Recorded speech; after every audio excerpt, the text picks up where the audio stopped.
Bonjour à tous, ici Lisa Dufaux sur les ondes françaises de Radio Taïwan International. C'est l'heure de la revue Asie-Pacifique, une sélection de sujets d'actualité alternée d'émissions thématiques sur l'Asie-Pacifique.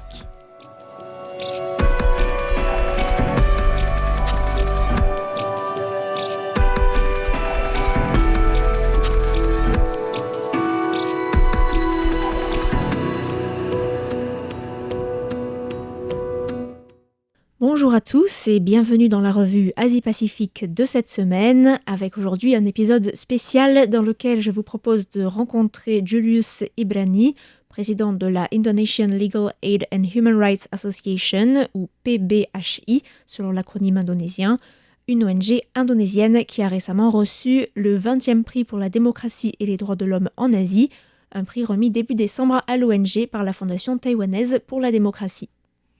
Le prix de la Fondation taïwanaise pour la démocratie, qui est une ONG financée par le ministère taïwanais des Affaires étrangères, offre une enveloppe de 100 000 $ taïwanais pour le lauréat.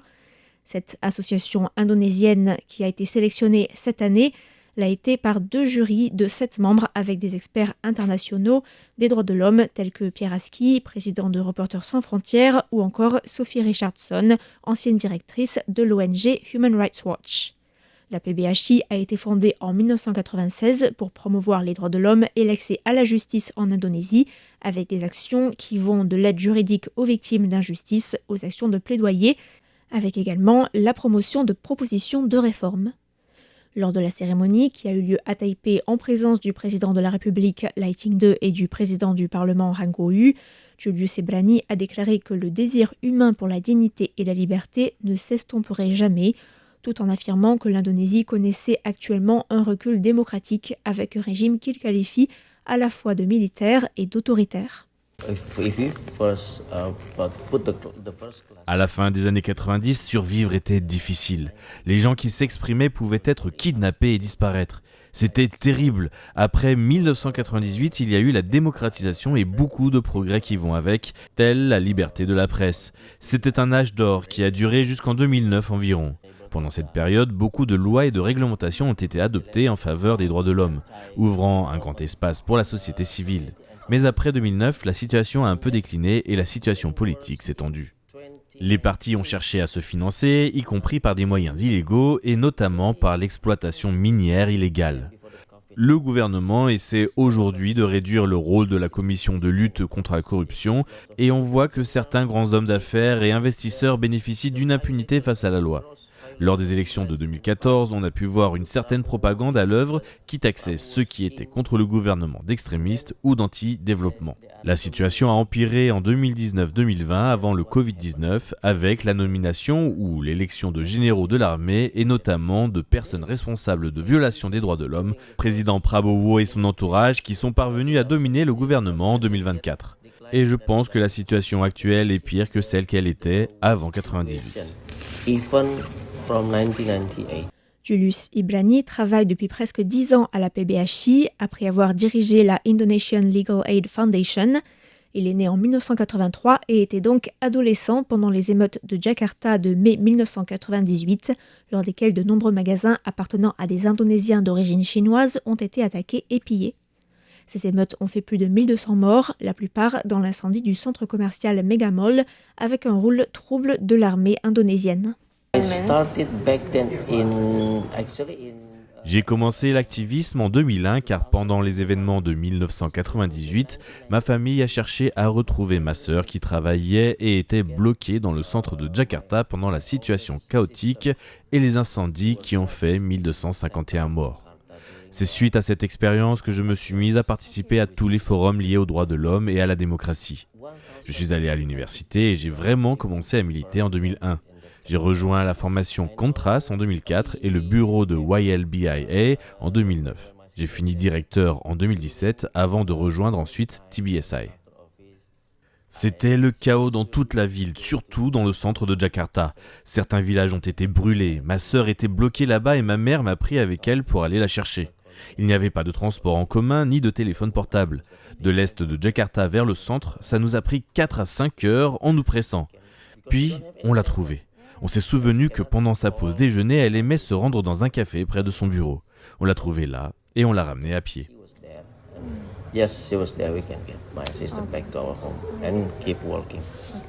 Le militant estime que le travail des organisations de la société civile est devenu plus compliqué après l'entrée en fonction du nouveau président Prabowo Subianto en 2024. Gendre du dictateur Suharto et officier des forces spéciales, ce militaire de carrière, général, a été impliqué dans de multiples exactions au Timor oriental, par exemple, ou encore en Papouasie, et est soupçonné d'avoir joué un rôle dans les émeutes de Jakarta en 1998 pour tirer parti du chaos et tenter d'empêcher la chute du régime, d'où des accusations de crimes contre l'humanité par des ONG à la fois indonésiennes et internationales. Yes, of course. Oui, bien sûr, le gros changement est l'approche complètement sécuritaire militarisée. Les institutions civiles et les postes de fonctionnaires sont désormais investis par des militaires. Il n'y a pas d'espace de discussion pour l'information publique. L'activiste est également revenu sur les manifestations anti-gouvernement d'août 2025 en Indonésie suite à un projet d'augmentation des taxes foncières et immobilières et de l'aide au logement et des revenus des députés. L'ONG accuse l'armée d'avoir infiltré les manifestations qui ont fait 10 morts et 900 blessés pour leur faire prendre un tournant violent et justifier ainsi la répression des manifestations et de leurs revendications. Une tactique qui a du reste déjà été utilisée dans l'histoire contemporaine de l'archipel. La situation économique est en train de se dégrader et la population est mécontente de voir le luxe du Parlement, d'où les manifestations. Mais dès le premier jour, le 25 août 2025, nous avons vu qu'un certain nombre de personnes dans le cortège n'étaient pas nos collègues. Je travaille beaucoup sur le terrain, donc j'ai eu l'intuition que ces personnes étaient payées par quelqu'un. Nous avons mené notre petite enquête et on s'est rendu compte que ces personnes venaient d'un groupe dont nous avions déjà connaissance et qui permet de payer des manifestants. On s'est ensuite rendu compte que les services secrets de l'armée avaient infiltré le groupe pour coordonner les opérations afin de changer l'orientation des manifestations. À la base, c'était des manifestations au siège du Parlement. Puis les manifestants sont allés s'attaquer à des postes de police à Jakarta. C'est là qu'on a vu que les manifestants avaient une sorte d'uniforme. Un pantalon et un t-shirt noir, un masque et un sac à dos. Alors, j'ai adopté la même stratégie.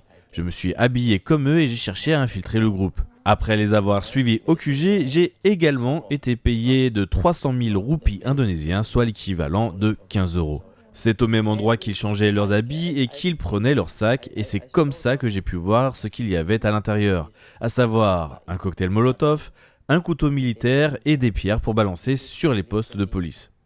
J'ai même volé des cartes d'identité d'agents des services secrets et notre association les a dénoncées auprès de la Commission nationale des droits de l'homme qui a refusé de s'en occuper. Les hommes ont finalement été arrêtés mais ont ensuite été relâchés. L'histoire a fait la une de Tempo, le plus grand quotidien du pays. L'ONG compte 10 bureaux régionaux à travers l'archipel indonésien et vient en aide aux communautés marginalisées et notamment dans la région très fermée de Papouasie occidentale, une région riche en ressources naturelles occupée par l'Indonésie depuis 1969 et fermée aux journalistes étrangers, mais où l'ONG disposait auparavant d'un bureau. Nous avions un bureau que nous avons dû fermer suite à une descente de l'armée, mais nous prévoyons d'en ouvrir un nouveau. Le gouvernement aide les entreprises chinoises à saisir les terres et à les défricher en installant des bureaux de l'armée sur les concessions des exploitations agricoles et minières et en leur donnant des noms qui finissent par Food Estate, Water Estates, peu importe. On aide la population locale à résister aux saisies des terres et surtout nous documentons la situation sur place. Nous nous sommes rendus compte que les investisseurs en Papouasie étaient aussi des soutiens du président Prabowo, qui a acheté 6000 pelleteuses directement importées de Chine sans aucun frais de douane ou taxes pour les faire livrer directement en Papouasie occidentale. C'est une perte de plusieurs milliards de roupies indonésiens pour notre pays. Julius Ibrani explique qu'il reste très difficile pour les organisations de la société civile de travailler en Papouasie occidentale sans être taxées d'indépendantistes par le gouvernement indonésien. Je crois que nous ne pouvons pas échapper à l'accusation d'être des soutiens de l'indépendance. Nous sommes la première organisation moderne à parler de la libération de la Papouasie occidentale et c'est pourquoi nous avons le soutien de la population locale. Nous parlons des raids, des tueries, j'y suis allé 2 fois et lorsque j'étais dans un bureau avec un militaire, il a tenté de m'intimider en sortant son arme, en la plaçant devant moi et en me disant « Je t'ai acheté un billet d'avion pour rentrer ce soir. Alors, est-ce que tu veux rentrer ce soir ou plus tard ?» J'ai répondu « Je veux rentrer. » Mais je dois d'abord finir mon travail ici et réunir toutes les femmes qui dépendent de ce marché traditionnel pour vivre.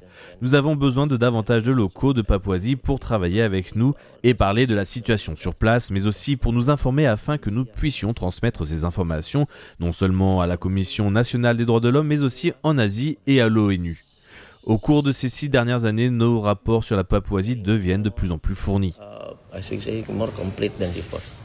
La Fondation taïwanaise pour la démocratie a organisé, le lendemain de la cérémonie officielle de remise du prix, une conférence pour permettre à l'ONG de présenter ses dernières réalisations au cours des 3 dernières années. Wang Wenyue, professeur associé au Centre d'études sur l'Asie du Sud-Est de l'Université nationale Zhenan, qui était présent lors de la conférence, a salué l'action de l'association en matière d'aide juridique et le rôle de l'ONG dans la défense des droits de l'homme et de la démocratie en Indonésie.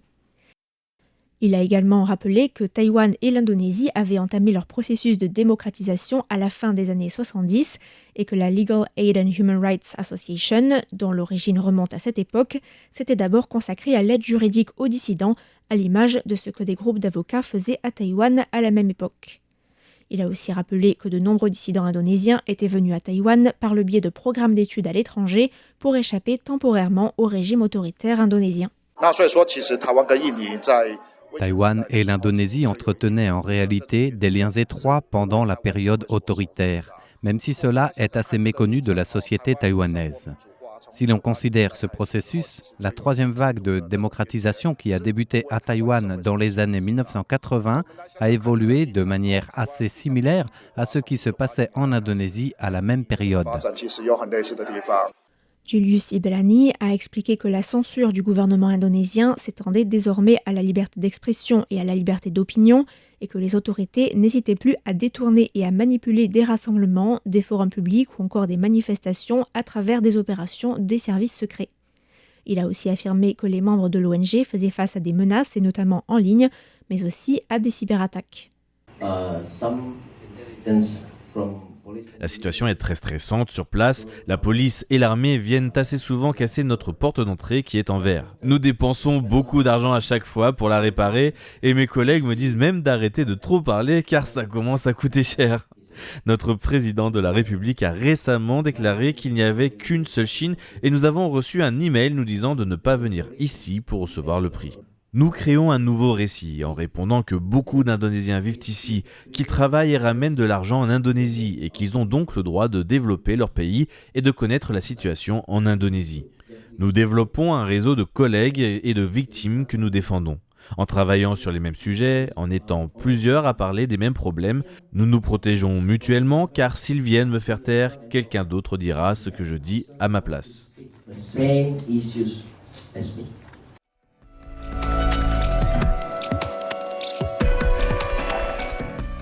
C'était la revue Asie-Pacifique de cette semaine, présentée par Lisa Dufaux pour Radio Taïwan International.